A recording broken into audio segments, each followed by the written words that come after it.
राधे राधे। सभी बहनों के लिए राधे राधे, राम राम।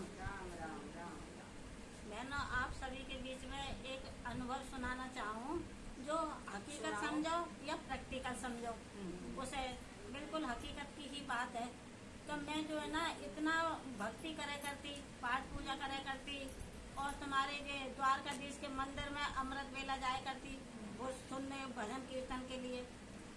गोवर्धन जो है गिरिराज, उसमें मैंने 7 कोस की परिक्रमा कितनी ही बार गई, पर लेकिन मेरे मन को शांति ना मिली, मैं भटकती रही। एक दिन ऐसा हुआ कि हमारे घर के आसपास बी के बहन भाइयों ने प्रदर्शनी लगाई। तो मैंने सोचा प्रदर्शनी क्या चीज होगी, तो मैं भी चल के देखूं। फिर मैंने उसमें जाके देखा तो उन्होंने बहनों ने बताया आत्मा परमात्मा के बारे में। तो बोले कि हम परमात्मा की संतान है। तो मुझे कुछ अजीब सा लगा, हम परमात्मा की संतान है तो हम दुखी क्यों हो रहे हैं। तो बोली कि क्या कहते, देखो परमात्मा परम पिता परमात्मा शिव, हम उसके बच्चे हैं और वो परम धाम में रहते हैं। मैंने परम धाम कहाँ है, क्या सूरज चांद तारागढ़ से भी पार, तभी तो उनको परमात्मा कहते हैं।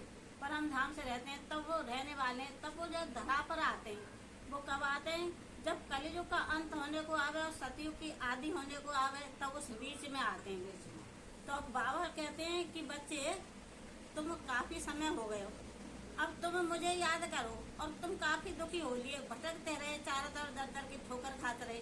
जब शिव बाबा को तरस पड़ा तो बाबा आए, और आए भी कैसे, एक बुढ़े ब्रह्मा तन में, ब्राह्मण तन में आए थे, ब्रह्मा के तन में। तो उसको कहते प्रजापिता ब्रह्मा। तो उनके मुखार बिंद से बाबा हमारे लिए ज्ञान सुना रहे हैं, कहने बच्चे तुम आत्मा हो और मैं तुम्हारा पिता परम पिता परमात्मा शिव हूँ। जैसे कि शिव के आगे वो शालिग्राम नहीं रखे रहते हैं, शालिग्राम रहते हैं। तो बोले तुम मेरे बच्चे हो। तो मैंने कहा कि बाबा, मन में सोचा मन की नहीं भाई ऐसा कैसे हो सके, हम बाबा के बच्चे हैं। तो फिर बाबा ने कहा कि क्या कहते बच्चे, तुम जब तुम ऐसे थे मेरे शिव के आगे, तुम शालिग्राम बच्चे बैठे हो, ऐसे ही तुम आत्मा हो और तुम्हें अब शरीर में आए हो। तो मुझको भी शरीर का आधार लेना पड़ता है। जैसे तुम शरीर में हो तो मुझे भी शरीर का आधार लेना पड़ेगा। मैं तुम्हें समझाऊं तो समझाऊं कैसे। तो इसलिए जब बाबा आकर हमें आदि मध्य अंत की सारी नॉलेज बता रहे हैं और कह रहे हैं बच्चे अपने को आत्मा समझ और मुझे याद करो। और कहते हैं ना कि कभी कभी भगवान को भी भक्तों से काम पड़े, जाना था गंगा पार प्रभु के वट की नाव चढ़े। तो इसलिए बाबा ने एक तन में आकर के, अब हम बच्चों के लिए देखो शिव बाबा कितने कल्याणकारी हैं। कहते हैं ज्ञान का सागर, सुख का सागर, आनंद का सागर, प्रेम का सागर, शांति का सागर, पवित्रता का सागर, वो सागर ही सागर है। और हम बहनों, हम सागर के बच्चे होकर के इतने दुखी हो रहे हैं। तो देखो बाबा को कितना तरस पड़ा, वो कितना कल्याणकारी है। कहते हैं ना शिव सदा कल्याणकारी है। तो वो कहते हैं ना ज्यादा शिव शंकर कांटा लगे न तुमकर। अब बाबा ने कहा तुमने बहुत अपने पैरों में कंकड़ लगा लिए, तुमने बहुत अपनी टिप्पणी घिस ली, अब बच्चे अब दुखी मत हो। बाबा को बहुत तरस पड़ा तो बाबा आए ब्रह्म तन में आकर हमको वो ज्ञान सुना रहे। तो मैं तो ये कहूँ जो सुख और शांति, जो आनंद की अनुभूति मुझे हुई है, आप सभी बहनों को हो, ऐसी ही हो।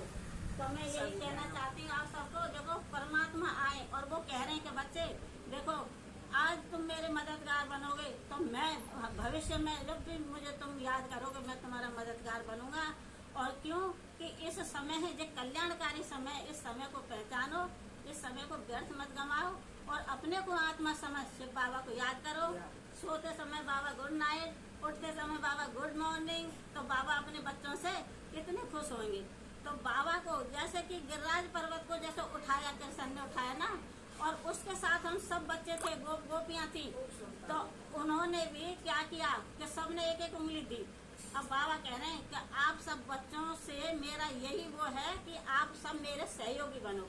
देखो कार्य तो भगवान खुद कर देंगे, लेकिन कार्य तो बाबा कह रहे हैं कि मुझे राज्य थोड़ी करना, तुम तो देवता कुल की आत्मा हो, जब तुम मेरे सहयोगी बनोगे तो मैं तुम्हारा भी मददगार बनूंगा। तो आज वो समय है, सो परमात्मा आकर के अपने बच्चों को अलग जगा रहे हैं, कहने के बच्चे अपने को आत्मा समझो और शिव बाबा को याद करो। तो हमें वो कर्म सिखा रहे हैं करने के लिए जो देवी गुण हैं। अब तुम सभी देवताओं के आगे जाते हो, अपनी मनोकामना पूर्ण करते हो, जाके उनके आगे जाने से तो उनकी तुम्हारी मनोकामनाएं पूर्ण होती हैं कि नहीं। तो इसलिए बाबा प्रैक्टिकल में कहें तुम ही तो थे वो, और तुम ऐसे गुण धारण करो जो तुम देवता कहलाओ, तुम देवता बनो, देवी गुण धारण करो, पूरे विश्व की आत्माओं के लिए शुभ भावना रखो। पूरा विश्व मेरा ही परिवार है, पूरा विश्व शिव बाबा के ही बच्चे हैं, हम सब आत्मा। और देखो ये कहते हैं कि आत्मा जो बहन भाई बनावे कि भाई भाई बना। अब एक बात पूछूं मैं आप सभी से कि शिव के आगे वो शालिग्राम रखें, तो जितने भी शालिग्राम हैं उनको क्या कहेंगे? शालिग्राम ही तो बोलेंगे। तो इसलिए जब बाबा के बच्चे हम आत्मा हैं, तो आत्मा सारे विश्व के सब भाई भाई हैं। कहते हैं हिंदू मुस्लिम सिख ईसाई आपस में सब भाई भाई। तो यहाँ ये भाई का शब्द आया है। और फिर आगे की बात है बहन भाई की। जब हम ब्रह्मा बाबा के बच्चे जब बनते हैं, उनके मुख वंशावली कहना कि ब्रह्मा ने और मुख के द्वारा सृष्टि रहती। जब हम मुख वंशावली उनके जब बच्चे बनते हैं, तो वहाँ पर बहन भाई का संबंध हो जाता है। लेकिन जब हम अपने घर गृहस्थी में जाते हैं, तो अपने घर गृहस्थी में सारे तोड़ निभाए जाते हैं। तो एक तरीका की बहनों पढ़ाई है, इसमें कोई संशय की बात नहीं है। और इसमें घर गृहस्थी इतने अच्छे तरीका से चलती है। मैं भी गृहस्थी वाली हूँ, बेटा पोता बहू सभी कुछ है, पर मुझे तो आनंद ही आनंद है कि जैसे ये घर एक स्वर्ग है। तो आप सभी और कलेश को मिटाने के लिए सबके घर में रावण छिपा बैठा है, उस रावण को भगाने के लिए अब राम धरा पर आए हैं। अब देरी मत करो, आप सभी से मेरी यही विनती है। और अच्छा, ओम शांति, ओम शांति।